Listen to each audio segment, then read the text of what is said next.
आतंक के सौदागर का नेटवर्क इतना तगड़ा है कि उसमें पाकिस्तान और अफगानिस्तान के तमाम हुक्मरान भी जुड़ जाते हैं। 5000 से ज्यादा गुर्गे काम करते हैं, तो खुद पाकिस्तान के बैंकों से लेकर शेयर मार्केट तक में उसकी हिस्सेदारी है। अरब देशों से लेकर नेपाल तक उसके नापाक धंधे फैले हुए हैं।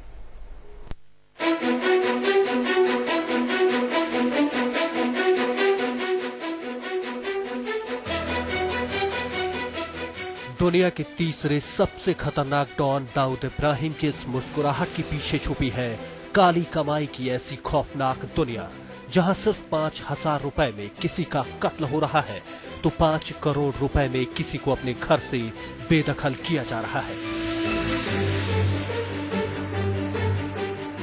जुर्म के 35 साल के करियर में दाऊद इब्राहिम ने सोने की तस्करी से लेकर आतंकवादियों को आरडीएक्स सप्लाई का धंधा बेखौफ किया है। आज तक के हाथ लगी भारत की खुफिया एजेंसी रॉ की रिपोर्ट में उस नेटवर्क का खुलासा है जिसके बूते पर आज दाऊद दुनिया के 10 मोस्ट वांटेड की फहरिस्त में नंबर 3 पर नामजद है। रॉ की रिपोर्ट में साफ कहा गया है कि आईएसआई की मदद से दाऊद इब्राहिम ने अफगानिस्तान और पाकिस्तान में ड्रग्स के धंधे में अपना दबदबा कायम कर लिया है। दुबई के नामी उद्योगपति हाजी अब्दुल्ला के साथ हाथ मिलाकर दाऊद ने बड़े पैमाने पर अपने काले धन को सफेद किया है। खुफिया रिपोर्ट से यह खुलासा हुआ है कि दाऊद का सालाना कारोबार 5 से 7 हजार करोड़ रुपए है। कराची स्टॉक एक्सचेंज में भारी निवेश है और दुबई की शिपिंग कंपनी में साझेदारी है। नेपाल में टीवी नेटवर्क है तो थाईलैंड में होटल और रिसोर्ट है। लाहौर और कराची में रियल एस्टेट बिजनेस है तो क्रिकेट में सट्टे का सबसे बड़ा सिंडिकेट दाऊद का ही है।